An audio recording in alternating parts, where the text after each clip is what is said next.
Yang enak mah begini penonton ya. Kalau kita lagi bulan puasa sore-sore mah yang enak kita sholawatan. Ada sholawatan yang begini nih kalau ngaji. Ya Rabbi bil Mustafa balik maqasidana waghfir lana mamadha ya wasi'al karomi. Jalan-jalan ke pasar minggu jangan lupa beli pepaya. Ibu-ibu cari menantu yang ganteng kayak saya. Aduh, penonton hancur. Ambiar. Nah. Yang nggak hati-hati itu, yang suka bohong, nah bisa mengurangi pahala puasa. Nah, tapi di channel Canda Ustadz nih, sore hari ini kayaknya kita kedatangan tamu lagi. Tamu yang nggak diundang, datang sendiri. Jelangkung loh. Ya, ustadznya nyentrik loh, ustadznya nyentrik, menarik, ya nggak. Pokoknya siapapun yang melihat pasti akan dilirik. Nah, tuh dia tuh siapa? Ustadz Munawir Ngacir. Nah, tuh. Di depan orang tuamu kau malukan diriku. Kau bandingkan aku dengan dirinya. Kau hina diriku, kau sebut tentang harta. Ini mah tukang nyanyi. Nyanyi. Assalamualaikum warahmatullahi wabarakatuh. Sehat ya, alhamdulillah. Ayo, yang bener. Tapi lama aku orang ketemu sampean, kayaknya awet tua ya. Kadang-kadang mau jujur kayak gue ya aja pada satu rumun gue saja pada jatuh-jatuh. Ampura Pak Kiai. Mereka. Apik. Ya. Ki bintang tamunya bintang mana ora? Bintang tamu Rana. Rana. Nah, bintang 7 puyer Rana. Oh, iya.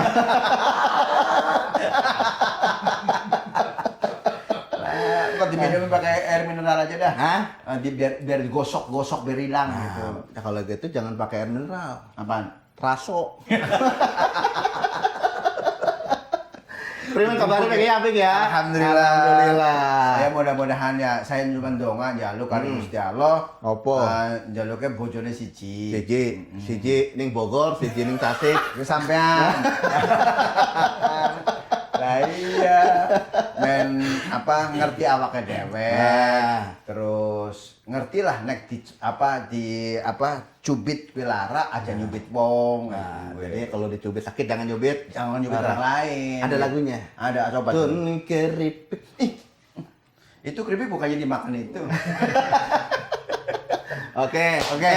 Mau nanya dulu nih sebelum kita kedatangan tamu istimewa yang akan memberikan tausiah kepada seluruh pemirsa. Channel Kiram. Canda Ustadz gimana? Acaranya? Ya, satu untuk kamu. I love you ya. Langsung aja dah kita panggil ya. Ini dia Pak Ustadz Dano. Assalamualaikum. Waalaikumsalam warahmatullahi wabarakatuh. Amin ya Allah. Alamin. Kayaknya yang enak mah saya nih geser ke sana ini. Saya mau geser ke sana. Ayo biar kanan kiri. Ini kan suatu ajaran. Ketika lagi sholat gitu kan. Iya. Salam kanan salam kiri kan untuk menebar bahwa kita harus nengok kanan kiri gitu. Betul. Jadi sosial kepada teman kanan kiri kudu. Itu melambangkan bahwa hasil dari sholat itu begitu. Sholat. Nah iya, lah ini kan lain kan urusannya. Gitu. Ini kira-kira apa sih mau diomongin? Ini masalah bohong di bulan puasa. Loh, bohong. Iya. Aduh. Bohong. Oh jangan gitu Tadi malah bohong.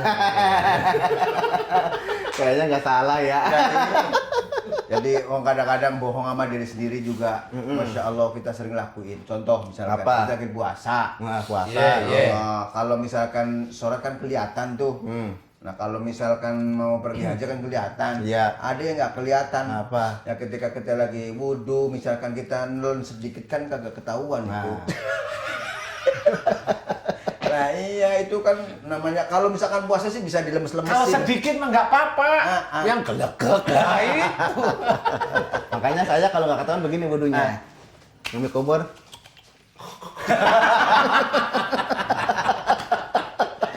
Allah ya karim. Masuk 3 keluar 2 ya. Aduh, menonton. Yeay. Tarik mang gitu dong. Oh ya, coba. Ulang. Ulang. Penonton. Tarik man. Itu dia. Aduh, kayaknya makin asik ya. Mudah-mudahan bisa kontrak nih.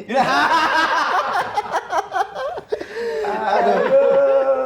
Udah deh, Ya. Pak Kiai nih, ya nggak usah lama-lama ya. Jadi kita pengen diskusi nih ya, diskusinya yang nyantai tapi asik gitu, supaya anak muda juga ikut ngaji. Nah. Kalau ngaji mikirin mati mulu, yang ada anak muda nggak mau ngaji. Nah, padahal yang tua mati, yang muda mati, Ustadz juga mati.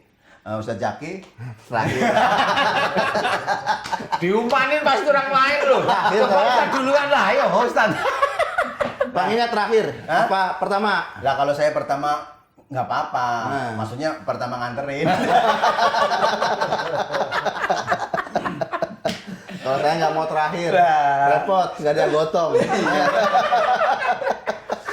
Oke, penonton semuanya, jamaah setia Pak Ustadz. Nih, jadi gimana nih? Puasa bohong, dan bohong itu merupakan salah satu penyakit hati yang bisa merusak ibadah. Nah, Iya, betul sih. Menurut Pak Ustadz Danu, piye? Iya, kalau bohong-bohong dalam arti yang sehari-hari itu ya keadaan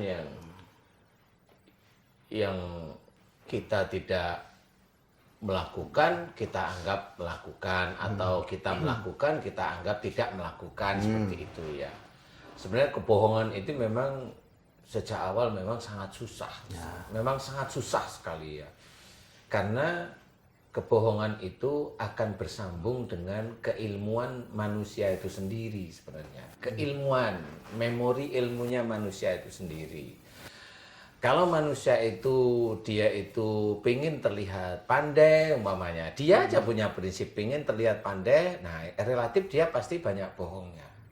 Walaupun dia itu enggak di bulan Ramadan ya. Tetapi ada juga orang yang dia pinter di satu fak umpamanya, tapi karena memang dia itu punya pikiran saya biar tidak kelihatan bodoh, ngomonglah dia. Padahal yang diomongkan belum tentu itu juga benar. Itu juga bohong di hadapan Allah. Di hadapan manusia kayak kita-kita, bisa aja kita nggak tahu. Bisa aja kita nggak tahu. Contoh umpamanya, kita lagi ngomongin suatu hal. Ustadz lagi ngomongin masalah Bini. ya jangan Oh, lah kalau jangan. bini itu kan sudah satu-satu. Maksudnya bininya tetangga. Jadi ngomongin masalah tentang ini aja. Nafkah, bohong. Bukan nafkah, kalau umpamanya ini cerita yang ringan ya. Nggak Oh. dulu, Ustaz. Nggak, Ustaz. Ini kayaknya ada pengalaman. Oh iya nafkah tadi Nah, coba. iya kan. Iya, Kalau bener. misalkan pulang selama, ada Iya. ada pengalaman. Ya kalau nyari nafkah, kan nggak dikasih semua di kadang. Biarin cerita atau Ustadz yang cerita dulu. Jadi saya punya pengalaman begini Pak Kiai, Iya, ya iya, kan. Saya kan waktu itu kayaknya saya minta ya Allah nih jangan bohong nih gitu Iya. kan. Cuma kalau nggak bohong saya nggak ada uang bensin kan gitu ya. Itu sayang banget katanya. Nah, saya kan kalau biasanya kalau habis tausiah itu kan biasanya kan alhamdulillah dapat bisyarah ya kan. bisyarah, benar. Walaupun kan itu kita nggak munafik lah ya. munafik. Iya, tetap gitu. boleh. Boleh ya kan. Tapi kan kalau misalkan gini, jadi kalau ada kiai, ustadz gitu kan ya ceramah, tausiah minta duit itu namanya bikin malu. Benar nggak? Tapi kan lebih malu lagi ngundang kiai Ustadz ceramah. ngapain nangis oh? Ya, maksudnya kalau Kalau iya itu akuin dia gitu loh. Maksudnya kalau ngundang, kalau nggak dikasih mah kebangetan tadi. Kan yang namanya ustadz biar dikit yang penting banyak ya. Nah. Bukan. Ini bagus-bagus nih kayaknya. Ya begini. Kalau misal mendingan 100 juta ikhlas daripada 1000 nggak ikhlas. Nah, begitu. Iya, ya. Cakep banget ya. Oh. Kemarin itu Ustadz Munawir itu dapat 50 juta aja. Ikhlas banget. Kelas. Terima masalahnya. Jadi ikhlas banget ya. Ikhlas saya enggak, masalahnya saya nggak kebagian, ambil bini semua. Nah, makanya itu tuh Ustadz ya kan, karena saya takut keambil bini, ini amplop saya umpetin, ya kan, saya umpetin di ketek, gitu. Tetapi yang itu, yang seperti yang dikatakan Pak Ustadz, yang namanya ujian musibah itu kan akibat dari kesalahan sendiri ya. Iya. Lah begitu saya sholat, tangan saya begini. Kenapa Ustadz? Kenapa? Katanya itu akibat ngumpetin amplop ceramah. Ya, jadi nggak boleh bohong ya Pak Kiai ya. Jangan, memang bohong itu kan sebenarnya kita itu kan jarang sadar bahwa contoh gini, Ustadz sama Ustadz Munawir cerita tentang suatu masalah. Jadi tadi momennya saya diem. Diem itu kan kadang-kadang nggak enak ya di hati itu kan nggak enak ya. Diem itu nggak enak. Bagi orang-orang, kebanyakan orang itu nggak enak. Tapi padahal bagi sedikit orang diam pada saat dia hanya mendengarkan itu sebenarnya malah yang terbagus di hadapan Allah, tetap di hadapan Allah ya. Nah suatu ketika yang Ustadz omongin saya itu nggak tahu, saya ngomong aja, saya nambahin, di mana nambahin saya itu sebenarnya malah salah dan sebenarnya bohong. Saya nggak punya ilmunya untuk bercerita tentang itu. Saya giring aja opini Ustadz itu, saya giring aja dengan sesuatu yang ada dalam otak saya, tetapi itu bukan pengetahuan saya. Itu sebenarnya juga bohong juga. Bebonok tuh. Bohong, Bohong. sombong, Apa lagi? terus Bolong, bolong tetangga. enggak lagi. Jadi seperti itu juga sebenarnya tidak boleh. Jadi intinya adalah kebiasaan orang yang berbicara terlalu banyak itu biasanya juga banyak bohong. Banyak dosanya, Kiai.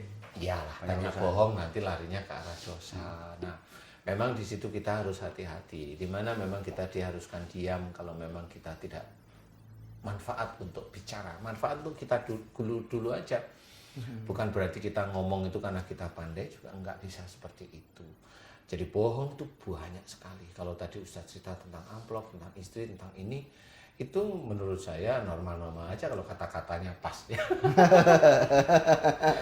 Ini amplop isinya uang dari ngaji. Nah, Selama istri nggak tanya, aman. aman. Kalau istri saya sih nggak nanyain amplopnya, Pak. Kayak Apa? duit juga nggak nanyain, terus kemudian isi juga nggak nanyain. Nah, pasti kesetiaan tuh yang ditanyain. Bukan. Yang penting jumlahnya. Pinter ini. Tapi kadang-kadang ya kan, istri yang baik itu kalau kita mau dakwah gitu, Iya, mau pergi entah mau kemana gitu, selalu didoain supaya nggak bohong. Ya. Ya kan? Nah, ini Bang, aku contoh. tidak minta oleh-oleh, Bang.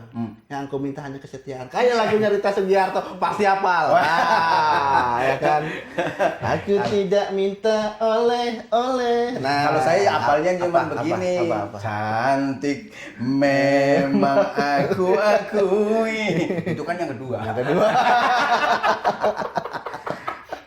Ada lagi. Ya. Cukup saja 2 kursi, jangan tambah kursi lagi. Kalau begitu ya sakitnya tuh di sini. Allah ya Karim. Udah sakit begitu akhirnya apa? Tidur keluarga semuanya meriang semua. Aku meriang, aku meriang. Oke, yang jelas gimana, Kiai? ketika kesombongan dan ketika kebohongan itu semuanya sebetulnya hak milik Allah, bukan pakaian kita. Sombong bukan pakaian kita, terus bohong juga bukan pakaian kita.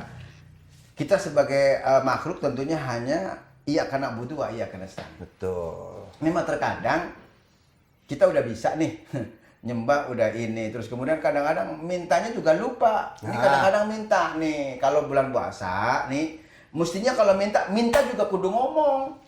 Jangan diem bae. Nah, mintanya kayak gimana? Lah misalkan anak misalkan minta sesuatu, bapaknya pulang kerja, Papa, Yoi. ya nggak tahu. Ulang. Anak Ulang papa coba.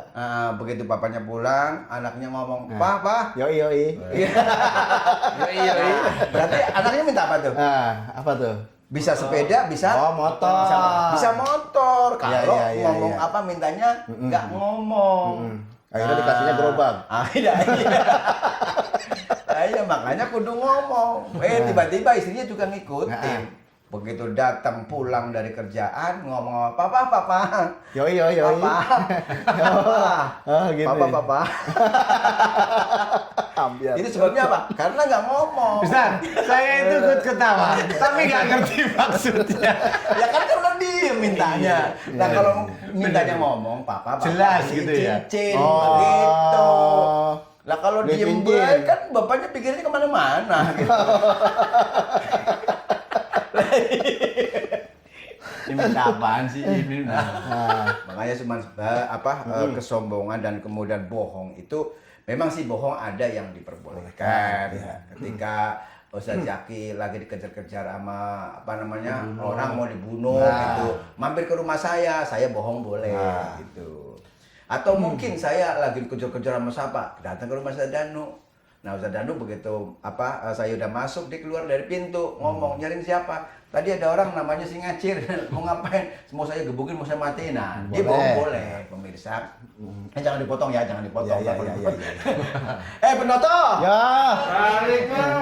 Lupa. Nah, kalau bohong untuk memuji istri nih, ya kan? Itu kan juga diperbolehkan kan? Bohong untuk memuji istri. Kamu kelas dong. Hah? Iya kan? Kayak begini, kayak Rasulullah itu kan manggil Siti Aisyah ya Humairah. Iya. Wanita yang cantik, kemerah-merahan. Nah, ini pelajaran sebenarnya buat kita. Manggil bini harus dengan panggilan kesayangan walaupun bohong. Ini kan kadang-kadang manggil bini jujur banget. Lah, Mentang-mentang bininya hitam, gemuk, manggil bini, gemblong pasar. iya benar. Repot. Boleh nggak? Dibilang mau dipanggil Apa itu jujur. tadi panggilannya? Gemblong pasar.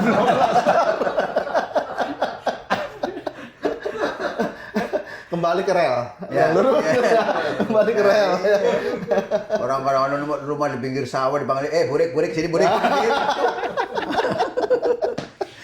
Aduh. Terus jadi gimana pakai untuk menjaga hati, menjaga ibadah dari kebohongan? Tip-tipnya nih. Sebenarnya tip untuk tidak bohong itu sebenarnya lebih sulit ya. Nah. Karena memang kita diciptakan punya mulut oleh Allah Ta'ala itu gampang sekali bicara. Oke. Memang agak lebih sulit. Walaupun kelihatan itu ringan. Sulitnya adalah memang kita harus belajar untuk mengakui bahwa kita tidak punya ilmunya. Itu harus mau mengakui dulu. Ya, karena itu bisa nanti iri. Jadi udah nggak mau bohong, keluar lagi jalur ngomong tapi iri gitu. Akhirnya fitnah. Jadi Kalau fitnah, tetangga saya ngatanya fitnah ganteng gitu katanya. Fitnah. maksudnya Fitnah artinya ganteng. Fitnah nih ganteng. Kok bisa begitu Bang Yai? oh nggak apa-apa. Iya, aslinya kan dia nggak ngerti artinya. Artinya fitnah adalah mau ngejudge dia bahwa dia jelek kan. Saya karena untuk berbohong, ya bohong, udah saya artiin fitnah itu artinya ganteng. Jadi kalau mau fitnah, ganteng kamu ganteng. Iya. Kayaknya perlu dicontoh ilmunya ya. Nah, tadi dia ngomong yang penting punya mampu keilmuan. Mampu keilmuan itu memang susah karena setiap orang itu kadang-kadang tidak pede dengan keilmuannya sendiri sehingga dia mengeluarkan sesuatu yang sebenarnya malah bohong, banyak bohong. Nah, inilah yang harus kita kita sadari, kita termasuk kita itu kan harus hati-hati ya. Kita kan dakwah nih. Kadang-kadang ada hal yang memang kita tidak tahu, kita merasa lebih tahu, umpamanya itu malah lebih bahaya lagi. Kita sendiri dakwah aja, kita ngomong nyuruh orang lain untuk melakukan sesuatu kita tidak melakukan aja Allah marah. Ya kan? Apalagi memang kita tidak tahu karena memang forum itu kelihatan biar saya itu tidak kelihatan bodoh, ngomonglah akhirnya ya, itu malah jadi salah. Jadi nggak cuma di kita aja, tapi semua orang itu harus belajar untuk diamlah dulu sebentar, untuk menelaah kita itu mau bicara apa. Kalau kita itu mau hanya bohong atau mau kelihatan kita pintar, sebenarnya itu kebohongan aja yang akan keluar. Dan kebohongan itu kalau ada yang tanya lagi, pasti kita akan lebih banyak bohong lagi seperti itu. Pasti itu akan seperti itu. Oke. Jadi itu harus kita pahami bahwa kebohongan yang kita lakukan khususnya di bulan Ramadan itu memang bisa mengurangi pahala pahala puasa kita maksud saya. Oke. Jadi itu kalau bisa jangan sampai, karena itu harus kita jaga beneran. Bagaimanapun sulitnya orang itu punya mulut yang diberi oleh Allah Ta'ala, tetap harus kita jaga, jangan sampai kita bohong. Tapi yang miris banget saya ya, ketika membohongi terhadap diri sendiri kepada anak. Begitu anak istilahnya punya keinginan sampai tercapai, saya pernah ngomong gitu. Dan ngomong itu nggak saya janjiin kepada anaknya setelah anaknya misalkan ngafalin juz amma misalkan. Terus kemudian dia udah hafal. Ada kan orang tua kan janji kan. Namanya janji boleh katakan nanti kalau sudah hafal ini semuanya akan dibeliin misalkan baju yang cakep. Biasanya begitu. Itu betul, gitu. betul, Ustaz. Makanya setelah saya pikir, iya ya, kebohongan kecil ini yang bisa numpuk seperti ini. Betul. Nah, saya ngeliat anak-anak kita gitu kadang pernah saya juga janjiin itu dari sebelum dibeliin itu ngomong terus. Nah, sekarang ya setelah kita bergaul seperti ini ya, namun Ustaz Danu juga saya ngelihat oh iya dari segi kalau seperti itu memang kelakuan kita juga gitu pada anak-anaknya. Pokoknya kalau kepada anak itu jangan sekali-kali janji indah gitu. Saya udah ya Allah kepada pemirsa pun juga seperti itu. Jangan kepada siapapun jangan menjanjiin. Kalau namanya udah janji udah hutang masalahnya. Nah, disinilah kalau kita kepingin koreksi diri, muhasabah, tentunya kita banyak banget dosanya. Apalagi di bulan puasa seperti ini, kebohongan-kebohongan yang memang mungkin barangkali kalau yang disengaja kita bisa ngukur untuk minta maaf. Tapi yang tidak disengaja itu yang sering kepada anak-anak kita, bukan kepada orang lain. Saya karena mendidik terhadap diri saya sendiri dan juga kepada keluarga. Jadi kemarin ini belum lama sebelum puasa kurang 2 hari. Nanti kalau misalkan sudah nggak ada pandemi, nanti jalan-jalan.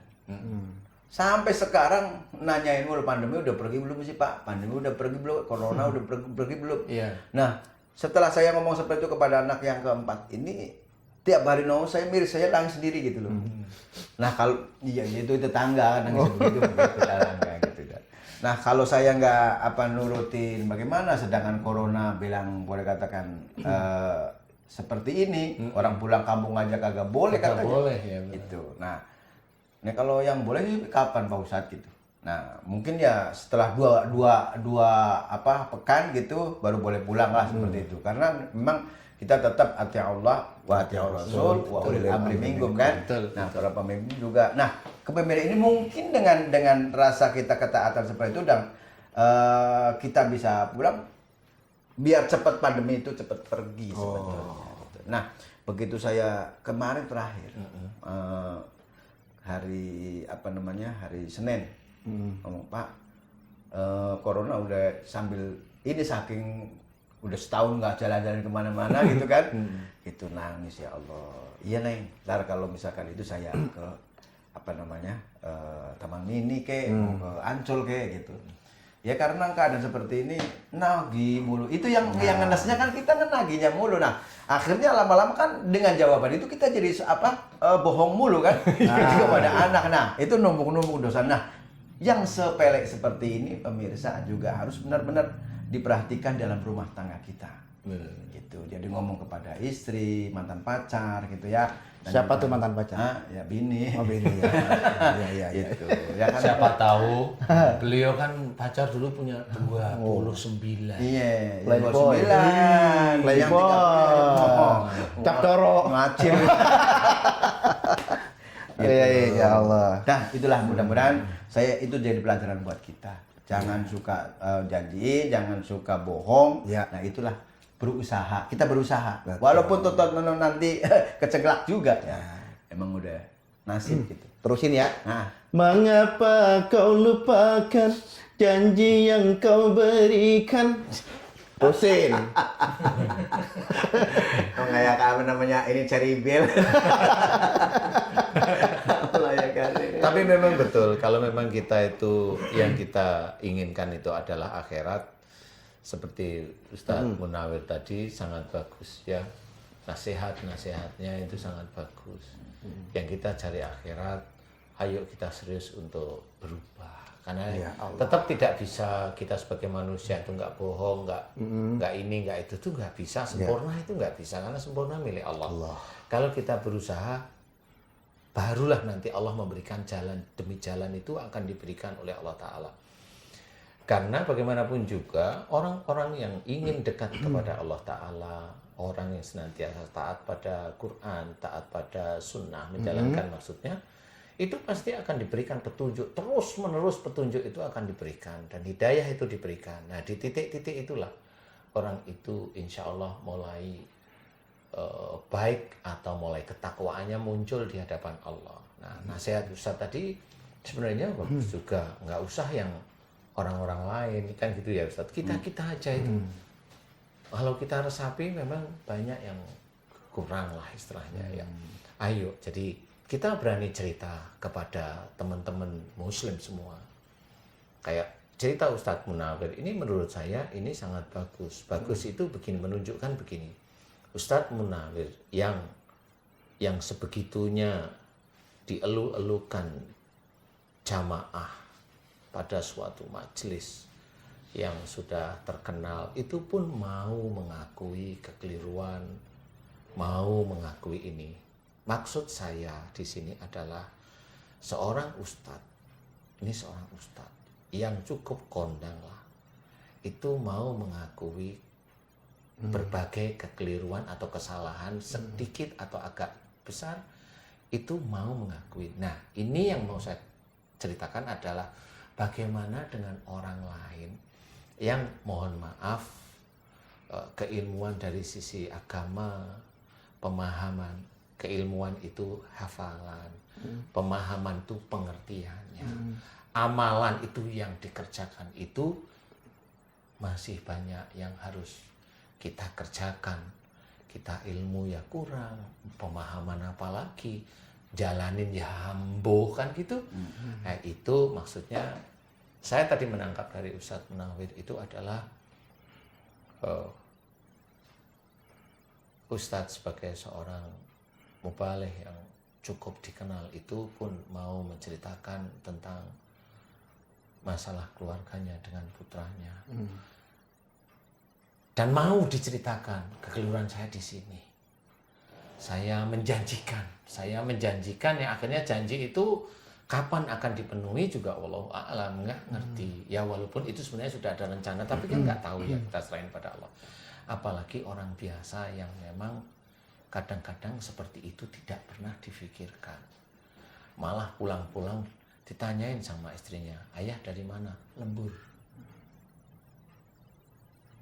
Lembur. Lembur. Iya, lembur. Tapi kan bohong. Bohong kan gitu. Nah, ini buntutnya ini udah panjang, tapi dia bisa aja bercerita lembur. Iya. Saya juga kadang-kadang ngelembur sih.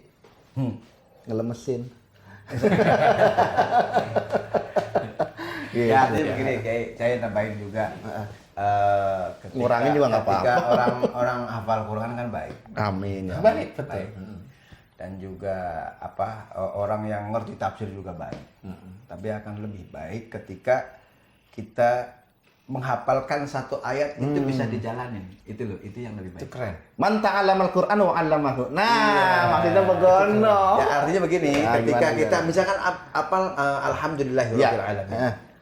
Kita begitu apal langsung bisa jalanin. Itu yang lebih cakep. Sama Dalam dalam surah yang ke-35 ayat ke-32. coba. Wa awrasanal dan kau wariskan kepada Oh, kalian. Insya gitu Allah, kan. luar Nah, biasa. bagi orang yang hafal Quran, tapi kadang-kadang kan banyak yang menzalimi terhadap diri sendiri. Ya Itu, Allah. Itu. Kalau sudah banyak menzalim sendiri berarti kan orang zalim yaitu menempatkan sesuatu bukan pada tempatnya. Contoh misalkan kita mandi pakai gayung mestinya kan, mandi pakai gelas. Dolim. Nah, zolim kan, jadi menzolim terhadap diri sendiri. Artinya ketika kita hafal Quran, satu ayat kita jalanin. Misalkan jujur, kita jalanin jujur. Amanah, kita amanah jalanin. Itu yang lebih cakep itu. Keren. Itu menjaga dari siksa neraka. Kan karena dijelaskan Oke. kabura maqtan indallah yang cadul taf'alun. Kemarahan Allah amat dekat dengan orang yang menyuruh orang lain berbuat baik tapi dia tidak mengerjakan. Itu mirip sama seperti kalau kita ngerti ilmunya kita berikan kepada orang untuk melakukan, tapi kita tidak banyak melakukan tapi hanya nyuruh aja. Nah, ini tadi keren itu. Jarkoni, bisa ngajar orang bisa ngelakoni. Aduh, iya memang keren, Ustaz. Keren. Nah, itulah yang Ya harus kita Allah. jaga. Wis ngomong-ngomong wis sore ya, wis sore ya. Iya. Wis sore. Buka apa Ki? Kue putu di bawah 3 dish. Ngomong-ngomong waktunya udah habis. Oh gitu. Ikan cepat ikan gabus. Nah. Biar cepat biar apa? Mampus. Oke Oke, penonton semuanya, alhamdulillah kita udah selesai, kita udah dapat ilmu dari guru-guru kita semuanya. Mudah-mudahan apa yang disampaikan oleh guru kita Al Ustadz Danu dan juga Ustadz Munawir bisa bermanfaat untuk Amin, kita amin, semuanya. ya Allah, amin, Jangan ya lupa like and subscribe. Mudah-mudahan like Sabrek. Sabrek. Oh, subscribe. Iya, lupa. Sabrek.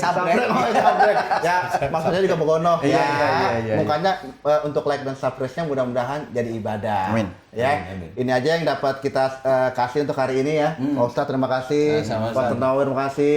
Sama-sama, saya punya Ya. pantun. Hah? Apa? Nenek lampir naik sepeda. Apa? Mundur ke belakang jebus sumur. Apa? Kalau Anda pemirsa ingin lihat Pak Munawir, ingat waktu tidur. Cakep.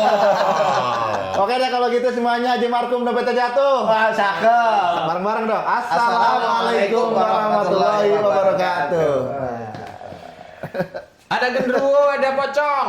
Itu namanya udah duit. Itu namanya genderuwo.